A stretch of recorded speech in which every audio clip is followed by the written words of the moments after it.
Hello everybody and welcome back to the Crafty Crew podcast. Lads, episode 3, how are we feeling about it so far? Good, no complaints. Looking forward to another row at Walshy. I'm just here for the beer. Okay, well, my name is Kinger. I'm joined by Mark, Nally and Walshy. Hello. Hello. Well, And this week we are on Stouts. Now, I have to admit something to you lads. I am apprehensive about this, and the reason is I'm going to find it hard not to compare everything I taste to Guinness. Like, a world-renowned name in Stouts is Guinness that we're all going to have enjoyed, like, you know, a lot of. Yeah, and I think that's the same for a lot of people. Like, even myself, Guinness would be one of the more common beers I drink. I think it's not only world-renowned, it's the stout of the world. It's the number one seller, biggest stout of the world. So everything will be compared to it. So I don't think you're on your own there.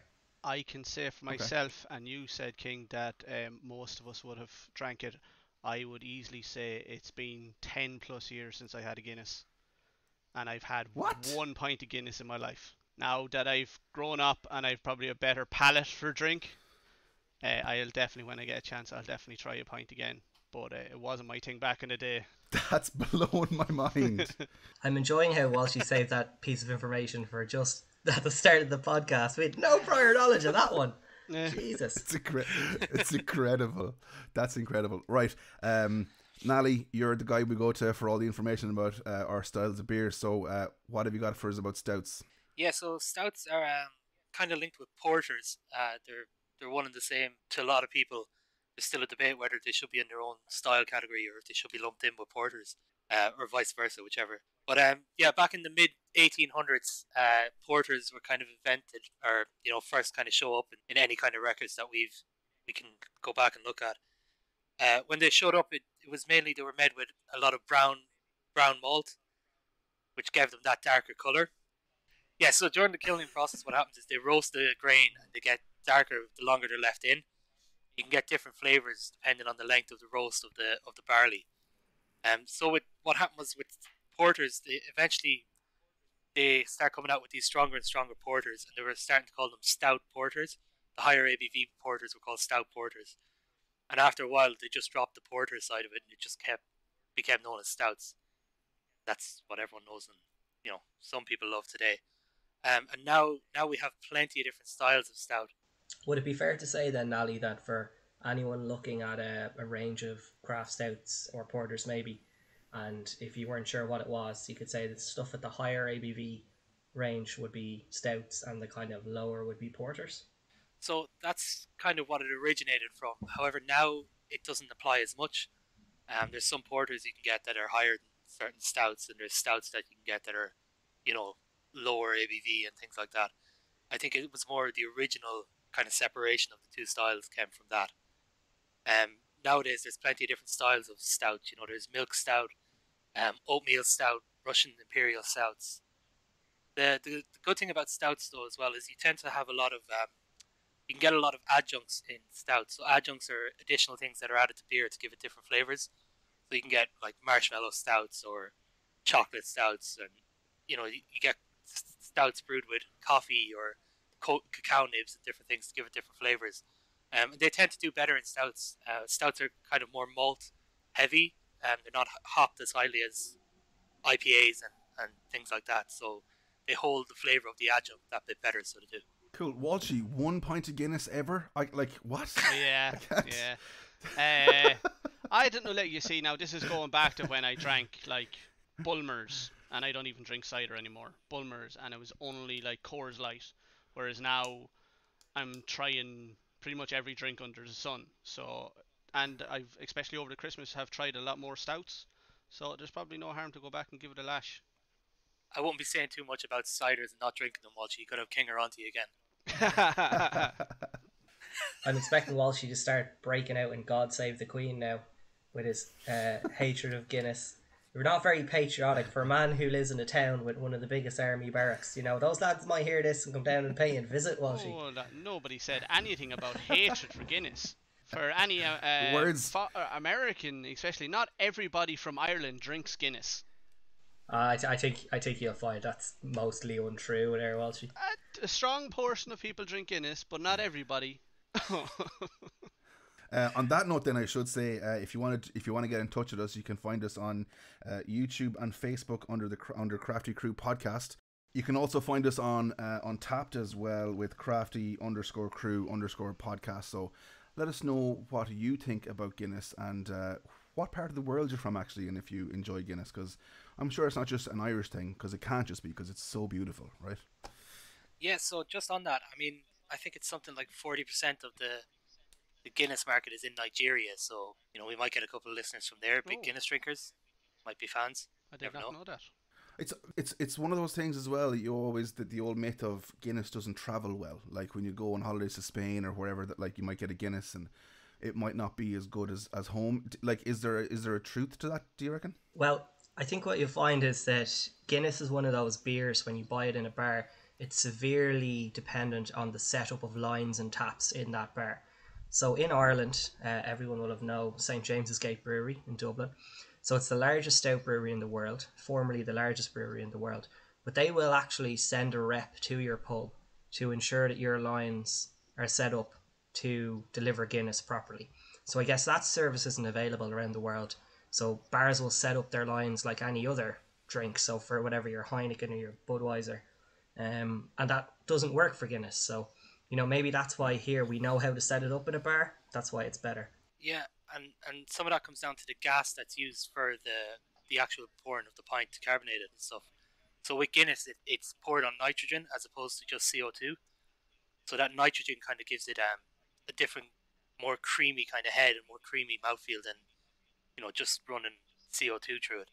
So a lot of people who are generating or making craft beers now, making craft stouts, if you get them in their tap rooms, they tend to run a lot of them on nitro, so they do, as opposed to just CO2. I mean, the only fact that I've managed to find, and that I'm actually quite interested in, is that stouts in general are full of antioxidants, and they're also full of iron. So I would like to start a movement to have stouts deemed a superfood. You know, I think it's only fair. Any reason to get into Guinness? They're also a lot lower calories, Kinger, as well. So not only do they have good things in them, they have less of the bad things. And for myself, stout is a perfect full-bodied foods like steak, because they are caramelized and roasted flavors that match perfectly with the char on meat. That's interesting. I don't know, would I enjoy Guinness and food along, like, at the same time? I kind of feel like I'd have one or the other. Guinness kind of is its own meal, isn't it? People say that. Yeah. Yeah, I'd be along those lines. If I had a couple of pints of Guinness, the last thing I want is a big heavy dinner after that. Yeah, especially after trying the sours last week. I think I've tried one or two since last week, and the more I try them, the more I see them as like the best food complement in the craft beer range, you know? For sure. Walshy, are you seeing that as a win then, that Mark went from being a sour virgin to being a sour expert? Oh, I've already drawn a W up on my wall here behind me. I'm a sour hoe now, Kinger. Walshy's my sour pimp. That sour cherry is well and truly popped, Mark, is it? Oh yeah. Yeah, so Kinger, I just wanted to debunk one thing. Little debunky fact here. So Guinness is you know, obviously the biggest stout in the world, and it's typically Irish, and we all know the spiel they feed us about their 9,000 year lease they have on James's Gate, even to the point of in 2018 and 2019 they ran ads, and I think the catchphrase is like, oh, we're 100 years into a 9,000 year lease and we're not going anywhere.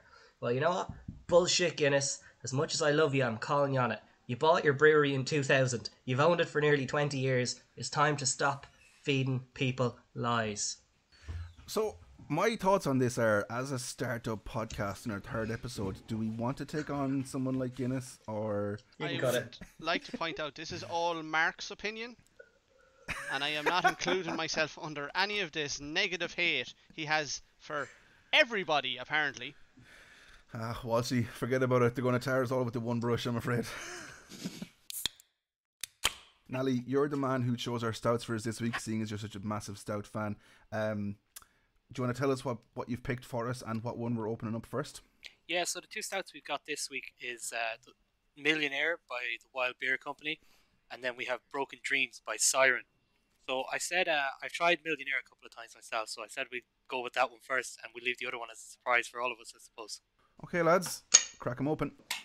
I actually asked you during the week, Nally, just in preparation, because I know that stouts kind of can sometimes do a little bit better, more at room temperature. So I had these in the fridge all day today, but I took them out about an hour and a half ago. Well, they're still pretty cold, but I'm assuming straight from the fridge isn't ideal. Is that right? Well, it depends. So certain stouts will do better at room temperature. So if you have something like a barrel-aged stout, when it's cold, you might get the full aromas or the full flavor of it. If it heats up, it tends to release those aromas more and make it easier to get at them. It might can change the taste over the course of the beer if you have it starting off when it's really cold, and as it heats up, it can change the flavor slightly. So the Wild Beer Company Millionaire, this is a salted caramel and chocolate and milk stout. There's an awful lot going on there before I even taste it, right? Yeah, there really is a lot. All right. Yeah, there's a good bit to it. So the term milk stout comes from the fact that they add lactose into it. So lactose is it's the sugar that's found in milk. It gives it kind of a sweeter flavor. The Wild Beer Company, they're based in England.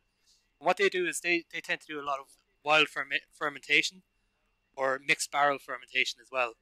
So you get some stranger notes as opposed to it being just flat from the normal yeast. You get these kind of wild yeast in there that give it these extra notes and extra flavors. Okay, Kinger, just to start with the colour then, I guess like most stouts, it's just black. I don't think we're going to be seeing that in too unusual a colour tonight. I suppose one thing you can say in comparison to the sours, you're not going to get some big, bright pink drink in any of the stouts. Yeah, that's a fair point.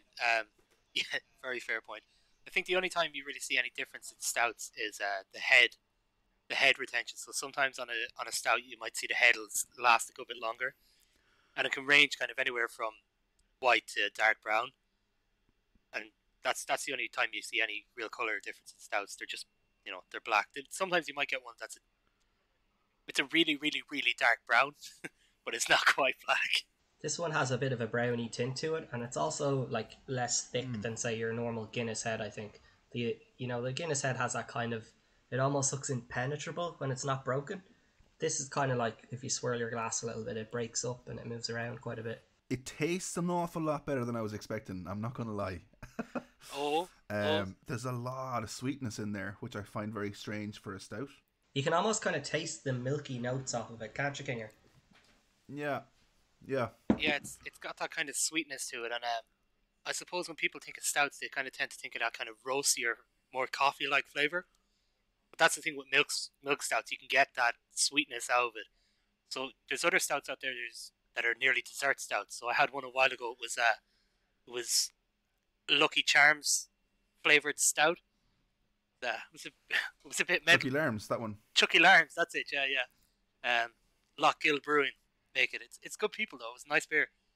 Yeah, it was sweet, but it was nice beer. So it was. The more I kind of try this, like the salted caramel is kind of coming through very faintly, but for some reason I kind of expected it to be, a bit more overpowering with the salted caramel flavor, and I guess that's coming from like craft beers where if it says like milkshake, it tastes like a milkshake.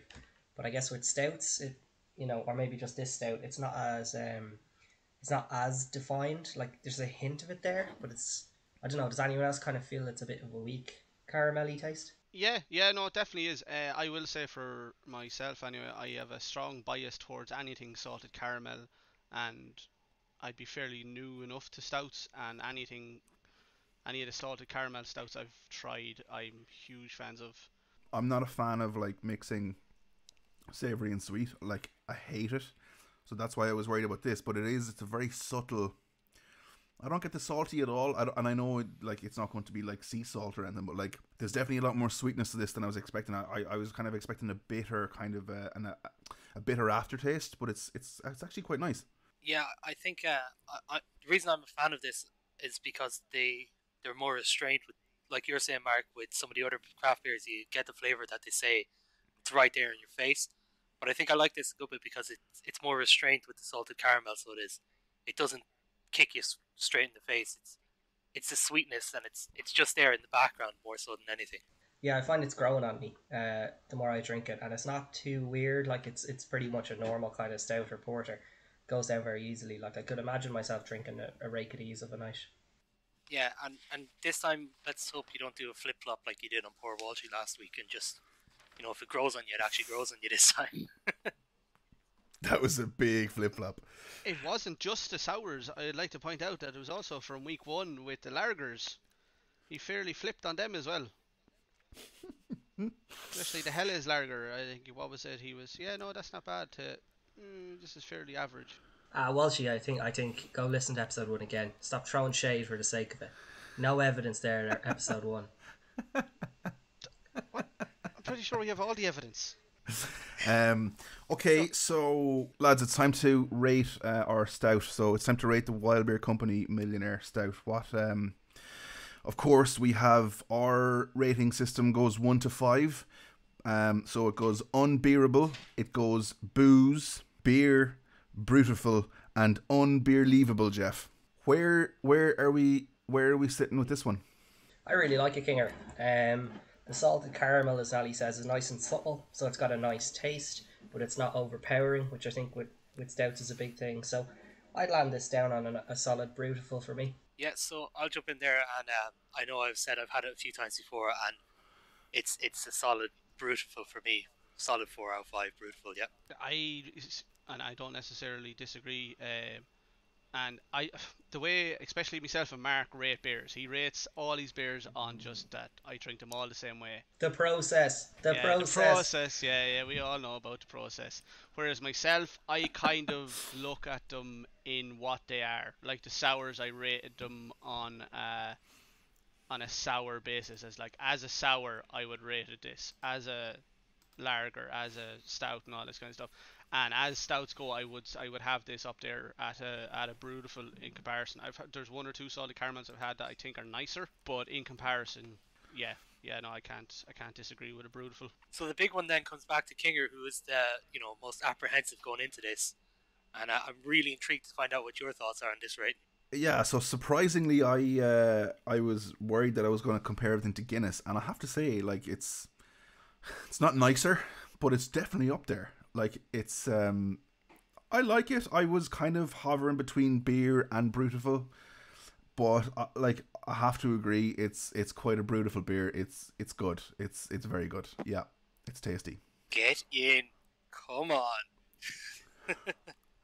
Beer. No, I will say this actually. This isn't a competition, by the way, about who can get the more brutiful beers or whatever. It's just a rating system. I know it's not, Kinger, but like. It is. It really is. I'm sorry that you feel that way, Walshy, especially how much I shot on your sours last week. You're obviously not doing too well in this competition. That was after you said you loved them and then hated them like 10 seconds later. Hey, I'm just surprised I didn't eat sock last week. For anyone who didn't listen to episode 2, please go back and listen to how I was surprised I didn't put a sock in my mouth. All in all, that looks like it's a solid 4 out of 5, solid brutiful beer. And with that, I'm going to claim that as a win. Everyone, follow us on Untapped, Crafty_crew_podcast to follow all our beer ratings. I think it's actually fairly unbelievable that it's so early in the life of the podcast that we've all kind of had a fairly across the board consensus about a beer. Like, it'll be rare. I think for me with stouts, because so much of a stout is kind of that creaminess, the slightly more viscous feel of it to a beer, you're changing a lot less with the taste being changed from style to style, and I think with beers they kind of go all over the place, so there's more kind of subjectivity with them. But for me, I think stouts are a bit more solid in what you're getting, and I think it's like you can have bad stouts, good stouts, middle of the road stouts, but I think it's less variable than beers. Yeah, that's fair. I think it's, the beers with all the different hops you can get and the different combinations tend to jump around that bit more than stouts. I will say, when you get to the end of this, so I know you were talking about the salted caramel being more restrained, it does have a good kick just at the end of the glass. There's that bit of, it's a bit sweeter, and you kind of get the salted caramel a little bit more. I have like an inch left in the bottom of the glass, and it is definitely, it's more noticeable, to be fair. You've what left, Kinger? Nope, I'm not going there. Nope. Everybody, Kinger's made it this far without his first innuendo. Well done, Kinger! Thank you very much. It's a proud moment. Okay, so instead of asking you a question right now, I found something on Facebook today, and I wanted to just get your, not opinion, but I wanted to know, had you tried any of these beers? So, the Independent Craft Brewers of Ireland released the winners of their Beer of the Year for 2021, and I was just interested to see, so they have a gold, a silver, and a bronze. So gold went to Porterhouse Brew Company for their round the clock Imperial Stout. Then silver was picked up by Lineman for their Astral Grain Stout, and then Kinnegar for their Thumper Double IPA picked up the bronze award. Just, have you had any of these beers, and any thoughts on them? I've had the Porterhouse and the Kinnegar. I have to say, well deserved from the Kinnegar. I would have put it maybe above the Porterhouse certainly, but I know Porterhouse is it's a kind of old purveyor of craft brews in Dublin City. They've got 3 locations, 4 maybe actually. They kind of brewed their own in-house stuff for years and years, paired it with food. And for a while there, it did kind of all go downhill a little bit with them. But they seem to, in the last 3 or 4 years, have picked it back up to a really good standard. And I think it's a well-deserved award. But I think, for me, the Kinnegar is a bit nicer, so they did well. Probably some good marketing to get that gold medal. I could say I would not be a huge amount of help on this because I have not tried any of the 3. I'm not a big DIPA fan, and I'm still fairly new to stouts. So them 2 and the Porterhouse, I've only tried their IPAs, their Session and their New England. So I'm not going to have much input here. Yeah, me myself, I've only tried the Kinnegar Thumper. It was good. It's a nice IPA, so it is. Yeah, it works well. Works well as a step up from the Big Bunny that they have, which is an unbelievable IPA. So it is just a great beer. But Thumper is a really good double IPA, just a really nice step up from it. As opposed to the other 2, I haven't had them, so I can't tell you about them. Yeah, Thumper's the only one that I've had myself. I had it over Christmas, and it blew my socks off. Like, it's unbelievable. It's a lovely beer.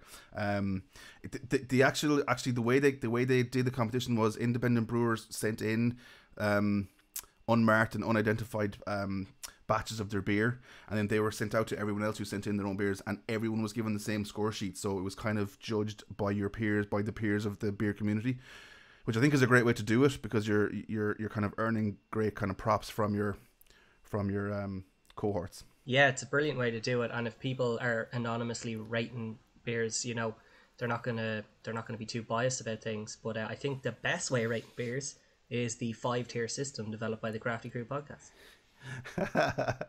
And I would just like to point out, if anyone does want to have their beer rated and wants to send it in anonymously, you can get in touch on Facebook and send out 4 cans, and we'll give it a go. Just, we'll be nice to you. We'll absolutely give it a go. And if you're a brewery sending it, you better send a crate, just so we really thoroughly examine and don't get it wrong, Just to be sure. Right, Nally, it's time for our beer of the week number 2. Introduce us, please. Yeah, so this beer is Broken Dreams by Siren. They're another brewery from over in England. This is a breakfast stout, so it says, with coffee and chocolate. It comes in at 6.5%, so it's, packs a bit of a punch there. Haven't had this one before. Enough, isn't it? Yeah, haven't had this one before now, so I'm really looking forward to trying it. So let's crack them open and see how it goes. Nally, just as you go, I have a question. What exactly makes it a breakfast stout? Like, I mean, is there fucking rashers and sausages in it or something,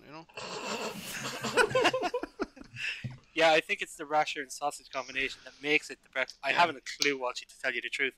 Okay. Some of the different styles of stouts, I know kind of what the reasoning is behind it.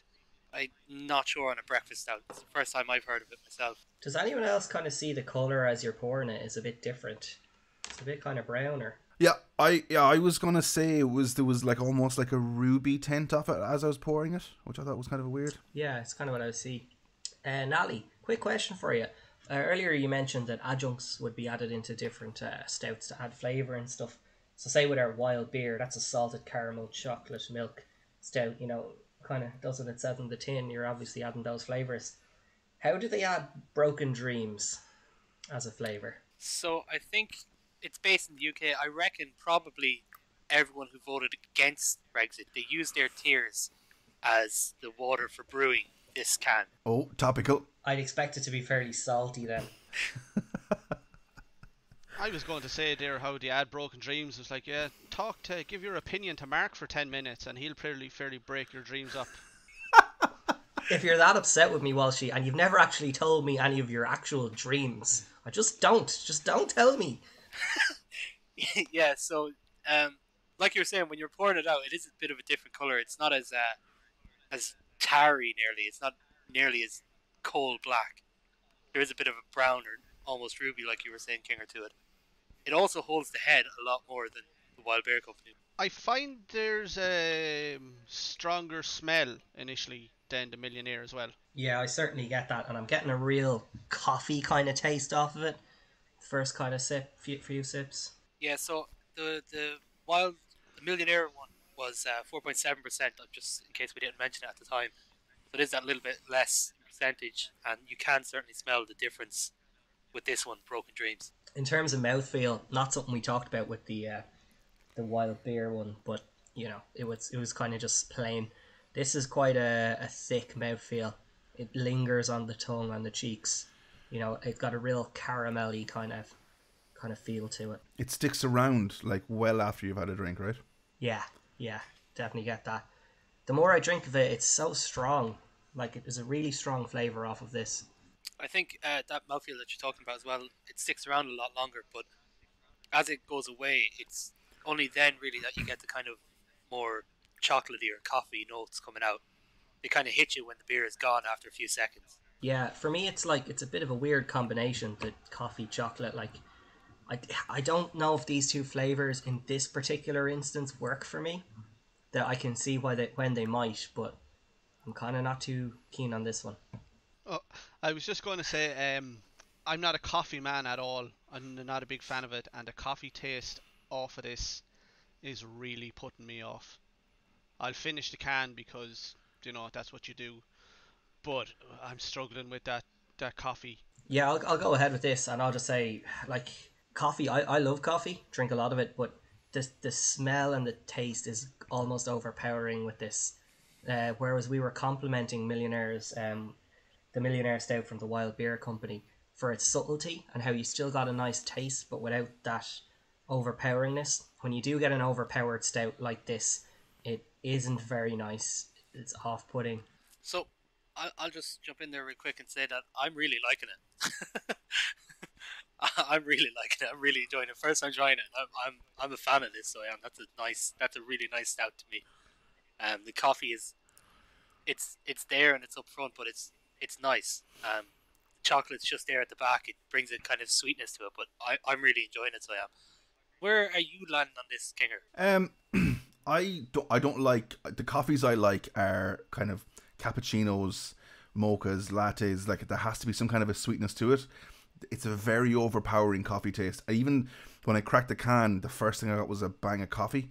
Yeah, I don't know. I definitely think the aftertaste is definitely, there's more chocolate than there is coffee. It's the initial taste of coffee that kind of would probably put me off having it long term of a night. I'd have one or two maybe, but even the chocolatey sweetness you get, as Nally said, as it leaves your mouth, it's still a coffee taste the whole way through. Oh yeah.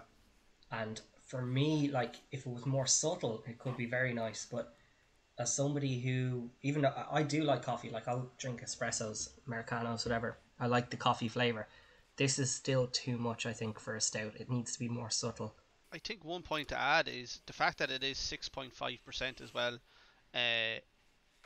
You can taste that nearly. Like, it feels like it has that much alcohol in it.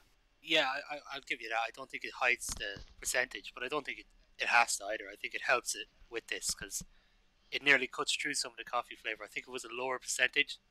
You might even get more of that coffee flavour hitting you, whereas the alcohol kind of balances it out a bit for me. That's how I feel about it anyway. If that's what's happening, Nally, I think they need to add another 6.7% in just to even that out a bit. I mean, I'm not opposed to it. I think everyone should try it. It should be a new system for people. Just double the percentage of alcohol when people says it doesn't taste good. But because through that system, if you have a 4 or 5, you won't care if it tastes good or not. That's true, yeah. Okay, I feel like this is going to be a slightly more contentious rating than our previous stout. So let's see. Nally, I'll let you start it off because I feel like it'll start off fairly positive. Well, yeah, I don't know if it's fairly positive. It's a good beer. I'm enjoying it, but it's certainly not 5. It's not unbeerleavable. I think it's in there at about just beer. I think just beer leaning towards Brutiful. But I can see why, if you're not a big fan of coffee or if you think it's a little bit overpowering, I get that, how you could rate it lower. But to me, it's edging towards Brutiful, but I'm happy to give it just beer. Booze. This is a booze for me. No, not very nice. Oh. We're going to slam it down on a booze. It's too overpowered. And that coffee flavour coming through is ruining it. And, it's a 6.7% beer. Like, this is something that you're going out in the sesh, you're going to be wanting to target. Like, that's the ABV that's value for money. But the coffee taste, way too strong. Sorry, I have to go with a booze. Something magical is about to happen right here, lads. No way. 2 times in one episode. I am 100% behind Mark on that. What? Yeah, it's Get in. It's too much. There's like even the Millionaire. Yeah, I'd have a couple of cans of that as in someone that's not a big stout man. That I don't know. I'll finish the can and I'm delighted. It's only a 330ml can. If that was a full 440 or 500ml can, I wouldn't be finishing. I'd be giving the rest of the can to one of the lads I live with or something. There's just no way I'd finish it. Yeah, it's definitely lower than a beer. It's definitely lower than a beer for me. I feel like booze is harsh. Like I'm landing kind of between the two again. It's not like a decisive 2 or 3 for me, but it's definitely the wrong side of beer. When the most optimistic beer drinker in Ireland is saying you're down there, that's a bad sign. Yeah, just a bit of background on this. Mark says that my ratings on Untappd are just like outlandishly generous, but I just drink good beers. I think that's you can't train taste. You know what I mean? Kinger, you have rated beers like 4 before, and then told me, I probably won't have that again though. Kinger's Untappd is the highest percentage of 5s I've seen in any Untappd. He's not even getting paid to give them 5s. Like, if I enjoy them, I enjoy them. It's as simple as that. It's fair enough. Can't take that out of you too much, Kinger. I mean, if you're a big fan of them, big fan. But okay, guys, so let's leave off Kinger again. He's got his just desserts for this episode. I think we'll wrap it up then, because I think with 3-1, Nally, I think you're losing this vote. I think it's going to go down as a booze, maybe. Booze. Yeah, that's fair enough. I have no arguments with it. Like I said, I haven't really tried it before, so it's just beer to me. But I completely understand how you could put it down as a booze, and Crafty Crew Podcast is down as a booze. You have to boo it as well now, Nally. Let's hear it. Booze. Oh, he did it. He committed. That hurt. Fair play. That hurt him. I could feel the pain behind that. There's no pain here, lads. That's fine by me. I was invested in the Millionaire, which that got a Brutiful, so I'm already happy out with this episode. I feel like that's a dig. I feel like that was a dig, and I don't appreciate it. Well, I mean, you shouldn't have brought it up if you weren't able to take it back. Right, lads, just before we finish up this week's episode, I wanted to ask you a quick question, right? It's a bit of a silly one. If you had a chance to have one of your favourite craft beers with any known person, celebrity, living or dead, who's the person and what's the beer? Damn, Kinger. I may as well start you off, right? Because there's no point in me hanging out. I may as well, because I've thought about it. I'd probably have some type of a double IPA. Let's not name a particular beer. Let's just say a style. I'd have a double IPA, and I'd probably have it with probably Travis Barker. And if nobody knows who he is, he's the drummer from Blink-182. Massive idol of mine, and he's cool. And I feel like it'd be a cool kind of a cool style of beer to have with him. So that's my reasoning. The lads are looking at me here and they're like, they don't know what style to pick. They don't know who to pick. They're all over the place. Such a stupid question as well. You've stumped us with this one, Kinger. You really have. Yeah, you've thrown this out there. It's a little unfair. Kinger's had time to prep, and he's all ready for this. This is, yeah. I'll go next. I'll have a guess. I'll have a go. I would pick something highly alcoholic for the crack. Like, I don't know, like a barrel-aged stout probably, or something. Yeah, a Russian Imperial Stout. A good barrel-aged Russian Imperial Stout. High 9-point-something%. And, I don't know, maybe with someone like Carl Sagan or Neil deGrasse Tyson. I can only imagine how much they would, like, they blow my mind already. So I can only imagine how melted my brain would be if they were talking about space while I was locked. That's a good shout. I'm kind of torn with this one, but I think I'd have a nice creamy pint of stout in a nice old Irish pub in front of a fire, and I'd bring Will Ferrell, because I think not only to have a pint with him, but if you've seen any of his movies, like in Other Guys where he does that stupid Irish song in the bar, I just think he's funny. I think it would be it wouldn't just be good for me, it'd be good for everyone else there. I would like to point out, I would love to see that, be there, and have a rendition with him and John C. Reilly of Boats and Hoes. Oh, but in like a Kaylee, Shan Nose kind of style, you know? They can do what they want. They can sing it in French for all I care. I'm really glad, Mark, that you were thinking of others. I mean, this podcast episode really has a lot of firsts. Walshy agreeing with you twice, you thinking of others. It's a good show. So, I struggle with this because I don't know the particular beer, but there is a few like celebrities and all kind of stuff I'd love to. One of my favourite actors, and probably my favourite, Denzel Washington, like Zach Galifianakis, Will Ferrell, even going back to football, Roy Keane, Eric Cantona, George Best if he was still alive, and I'd want to do a full day session with them.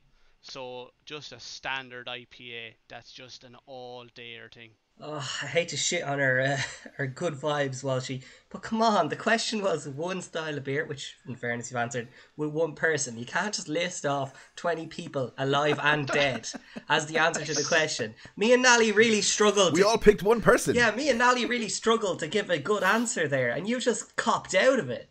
You even mentioned the person I picked. Pick your own fucking person. I'd just like to retract my previous statement, Mark. I think that's very fair. You have stopped caring about others, and it's good to see you walking back on normal terms again. Normality has been restored, and I'm really happy with that. Right. Since I am not allowed, I had mentioned 4 or 5 different people. I think from watching his stand-up specials, I would love to go on a session with Bert Kreisinger, and like I said, a standard like an IPA, a nice solid 4.5, 5% IPA, and just absolutely go at it all day.